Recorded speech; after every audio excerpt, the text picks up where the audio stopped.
शक्ति की जर्नी में आप सभी का स्वागत करती हूँ। मैं हूँ वर्षा और आप सभी को मेरा प्रणाम। एस्ट्रल ट्रैवल के बारे में आपने सुना होगा।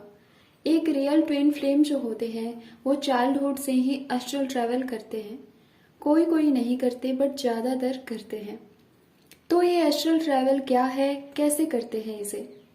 एस्ट्रल ट्रैवल को सूक्ष्म यात्रा भी कहते हैं। एस्ट्रल प्रोजेक्शन मीन्स सूक्ष्म प्रक्षेपण भी एस्ट्रल ट्रैवल को कहते हैं। एस्ट्रल ट्रैवल करने के लिए हमारे एस्ट्रल बॉडी, जिसे सूक्ष्म शरीर कहते हैं, इसका एक्टिवेट होना आवश्यक है। एस्ट्रल ट्रैवल में जो फिजिकल बॉडी है वो रेस्ट में रहता है और हमारी स्पिरिट, हमारी सोल ट्रैवल कर रही होती है। यूनिवर्स के किसी भी कोने में, किसी भी प्लैनेट पर हम एस्ट्रल ट्रैवल करके जा सकते हैं। या आपने टाइम ट्रैवल का नाम जरूर सुना होगा। तो टाइम ट्रैवल भी एस्ट्रल ट्रैवल के ही अंतर्गत आता है। टाइम ट्रैवल में पास्ट या फ्यूचर को देखा जाता है, तो इसमें भी सोल ही ट्रैवल करती है, फिजिकल बॉडी नहीं। एस्ट्रल ट्रैवल जो है ये एक ड्रीम की तरह लगता है। ऐसा फील होगा कि ये तो ड्रीम है, बट दोनों में डिफरेंस होता है। वो क्या है डिफरेंस कि जब एस्ट्रल ट्रैवल कोई करता है, कोई सोल एस्ट्रल ट्रैवल कर रही होती है, तो वो बिल्कुल रियल लगता है। आप सभी को कई बार ऐसा होता होगा कि आपको लगता है कि आपको ड्रीम आया, बट बिल्कुल रियल लगा। ऐसा लगा ही नहीं कि वो ड्रीम है। एस्ट्रल ट्रैवल में हम जो भी देखते हैं, एक्सपीरियंस करते हैं, वो सब हमें सेम वैसे ही याद रहता है, वैसे ही फील होता है। बट ड्रीम में हम बहुत सी चीजें भूल जाते हैं। जब एस्ट्रल ट्रैवल होता है तो अगर उस दौरान आपने कोई चीज टच किया हो, सपोज दैट कि आपने कोई फ्लावर को टच किया या उसकी खुशबू को स्मेल किया, तो ये आपको 3D में बिल्कुल वैसे याद रहता है और रियल फील होगा। जो योगी ऋषि हुआ करते थे आज भी वैसे योगी होते हैं, या डिवाइन, ये सेकेंड में कहीं भी चले जाते हैं। तो ये एस्ट्रल ट्रैवल करके ही जाते हैं। कहते हैं सूक्ष्म शरीर की जो गति होती है वो मन की गति से भी तीव्र होती है। मन की गति का मतलब, अगर कोई बात सोचते हैं उसमें जितना समय लगता है हमें, सूक्ष्म शरीर को उससे भी कम समय लगता है ब्रह्मांड के किसी भी कोने में जाने में। एस्ट्रल बॉडी, सूक्ष्म शरीर हमारे तीसरे चक्र में स्थित रहता है।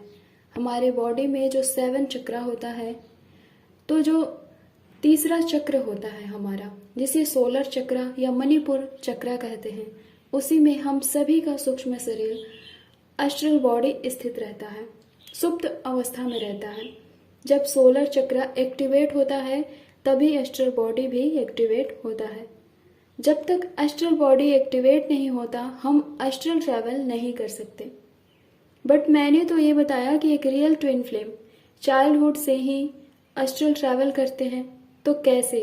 चाइल्डहुड में तो उनका एस्ट्रल बॉडी एक्टिवेट नहीं होता, तो फिर कैसे करते हैं? किसी और के थ्रू कोई अदर स्पिरिट या डिवाइन कराते हैं उन्हें एस्ट्रल ट्रैवल। आप नोटिस करना, आपने कभी एस्ट्रल ट्रैवल किया है अवेकनिंग और हीलिंग से पहले, तो आपके साथ कोई अवश्य होगा। खुद से करने के लिए एस्ट्रल बॉडी का एक्टिवेट होना आवश्यक है।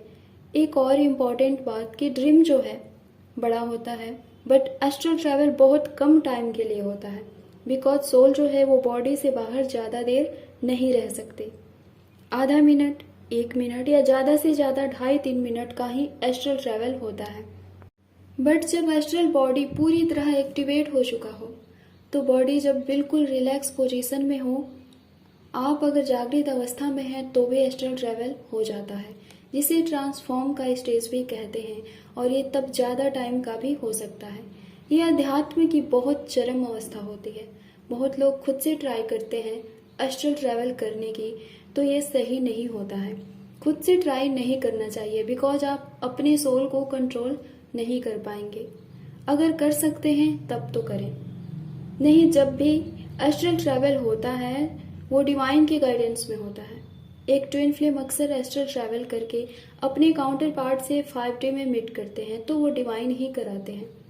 एस्ट्रल ट्रैवल के मैंने बहुत से एक्सपीरियंस किए हैं जो बहुत अमेजिंग रहा है।